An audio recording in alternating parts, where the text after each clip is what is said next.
Bapak kok berpikiran membantu orang itu lebih penting dari sekedar berbisnis? Itu apa yang melandasinya apa, Pak? Jadi Pak, kita kan di usia yang nggak muda lagi gitu ya. Kita kan berinteraksi banyak orang Pak, banyak pihak, ya, banyak komunitas. Terutama juga banyak pemimpin-pemimpin nasional kita. Nah, akhirnya kan menjadi introspeksi buat kita, ya. Bagaimana kita bisa belajar dari mereka dan apa yang positif ya yang kita ambil. Karena di satu organisasi, di suatu korporasi, jangan cuma melihat persamaannya aja, ya. Tetapi kita juga lihat ada perbedaan yang harus kita hargai. Karena perbedaan-perbedaan itu menjadi warna, ya, yang bisa memperkaya kebijakan kita, Pak. Nah, saya di banyak kesempatan kalau pimpin rapat dan lain, saya itu selalu punya prinsip semua punya hak untuk bicara. Ya, saya kasih kesempatan. Itu semua level. Ya, supaya kita lebih banyak mendengar. Nah, saya itu memahami dan menjalani prinsip-prinsip meritokrasi, merit system.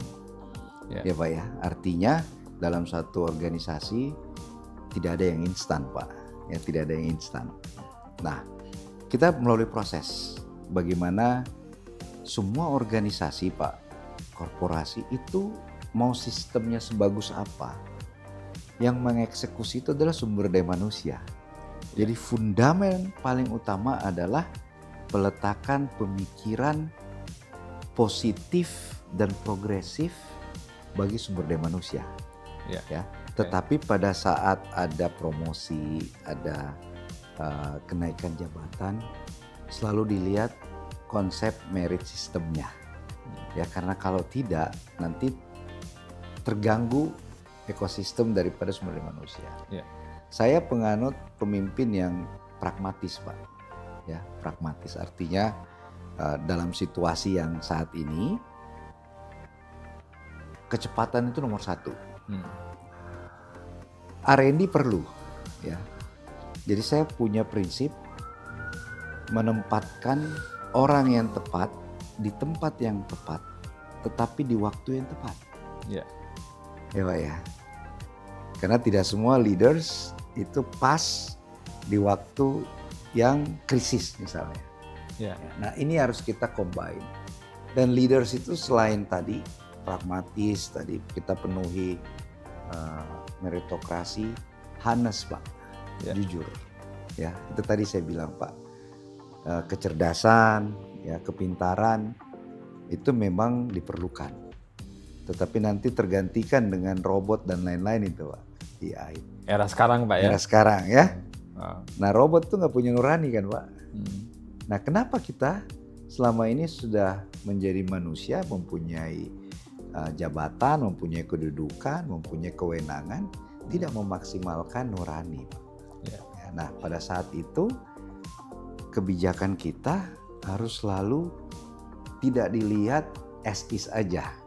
Ya tadi Bapak bilang tidak melulu cuan. Ya fine cuan, tetapi jangan untung sendiri Pak. Cuma ini saya harus untung 80%, biarin aja rugi, ya kan saya untung nggak bisa. Ya. Nah kita lihat bahwa yang paling utama saya pikir ya Pak ya, yang saya jalanin prinsip berikan kemudahan kepada banyak orang. Ya, bantu orang seluas-luasnya. Jangan persulit, apalagi jangan menzolimi. Ya, karena memang kita tidak berharap dia langsung bantu gitu. Nanti alam semesta yang bisa membantunya gitu ya, membantu kembali ke kita. Saya beri contoh Pak.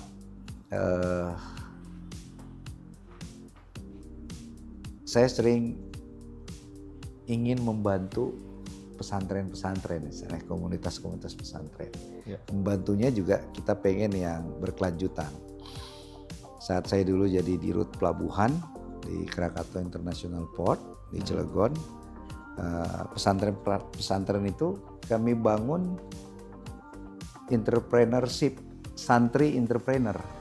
Ya Pak ya, kita kirimkan praktisi ya Untuk melatih mereka. untuk melatih mereka, terutama merubah mindset, mentality. Praktisinya juga itu bukan yang terlalu jauh Pak jaraknya, ya, tetapi yang achievable, doable gitu. Contoh yang kalau boleh di daerah Cilegon sendiri, pengusaha yang sukses dari zero gitu ya, sehingga ini kan yang paling utama mentality dan pikirnya oh ini saya bisa jangkau. Kita nggak bisa kasih contoh misalnya pengusaha konglomerat misalnya Prayogo Pangestu.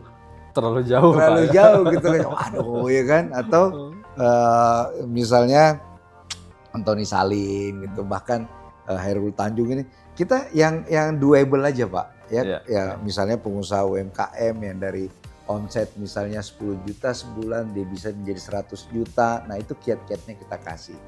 Lalu akses pemasaran ya kita juga kasih, kita buka, kita punya jaringan gitu Pak. Dan itulah yang kita bilang bahwa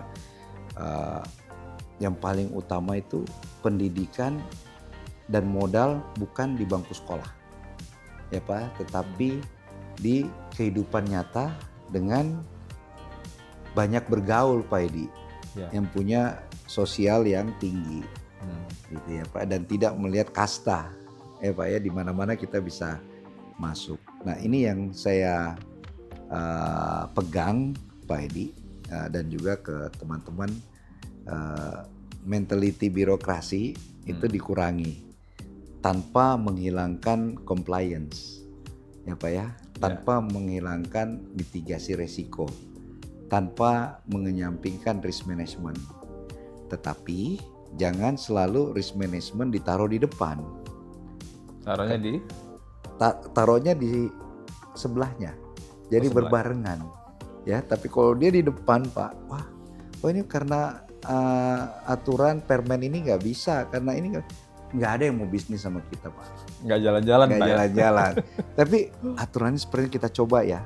Di mana bisa kita adapt gitu ya, supaya target kita bisa tercapai bareng-bareng. Gitu Pak Edi.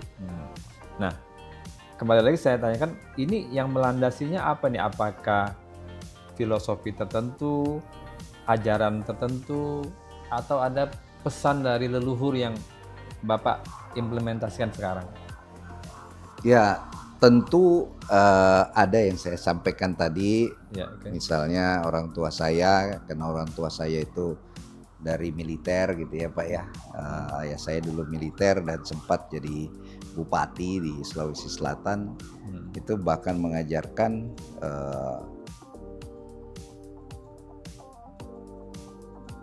human relation itu harus tanpa syarat. Tanpa syarat. Jadi kalau kamu mau nolong, ya udah nolong aja. Nggak usah ikhlas lihat. Pak ya? Ya ikhlas tadi, kata ikhlas itu Pak. Ikhlas, tulus gitu. Terus mengajarkan yang paling utama adalah kejujuran sih Pak. Ya, kejujuran. Dan itu kejujuran yang tidak dibuat-buat. Ya Pak ya, itu yang melandasi saya. Lalu bergaul dengan beberapa pemimpin nasional gitu ya, konglomerat yang sudah berhasil. Dan rata-rata kalau saya lihat Pak, konglomerat kita, pemimpin nasional kita, rupanya sense untuk membantu orang banyak itu sangat kuat. Ya. Kita contoh Mokhtar Yadi ya, itu sosialnya sangat tinggi ya, dengan kelebihan dan kapasitasnya ya, kita nggak usah paksakan seperti beliau, tetapi dengan tadi Pak, kewenangan kita, kemampuan kita, tidak usah nunggu nanti deh. Saat ini ada yang minta bantu, tapi catatan tidak menyusahkan kita, tidak menyusahkan korporasi yang tadi saya bilang, kasih jalan. Nah, di tengah kesibukan yang tinggi ini Pak ya, di kantor, organisasi, ini bagaimana membagi waktu untuk keluarga? Nah itu balik lagi ke ikhlas.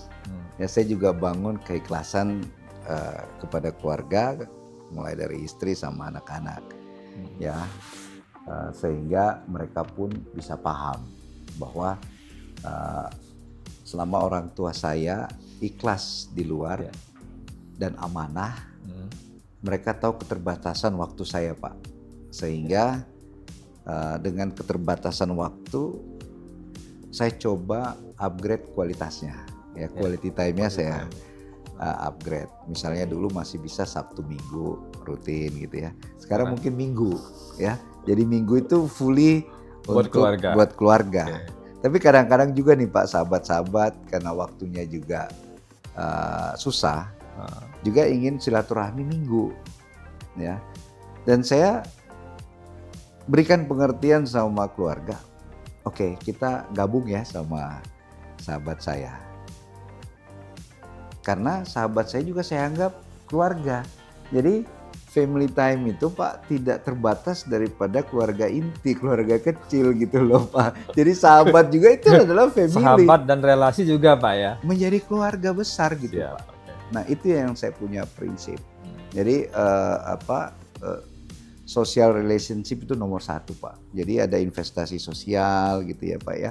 Yang kita jangan berharap instan juga hasilnya, nggak perlu ya. Jadi saya berupaya maksimal mungkin bagaimana bisa menselaraskan tadi. Ini juga mengenai time management sih Pak ya. Karena seperti saya di asosiasi, terus seperti saya di perusahaan gitu ya. Tentu saya akan melakukan upaya-upaya dan tindakan-tindakan yang memberi dampak ke dua pihak Pak. Ya dari Alfi ke perusahaan saya, yang minimal kehadiran saya juga akan membawa representasi perusahaan saya gitu Pak.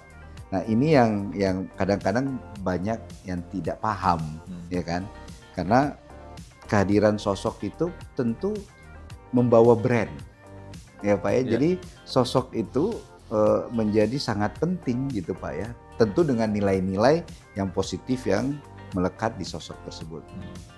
Jadi memang banyak silaturahmi, banyak komunikasi itu bikin banyak rezeki juga Pak ya. Setuju. Silaturahim itu menjaga dan membuka rezeki Pak.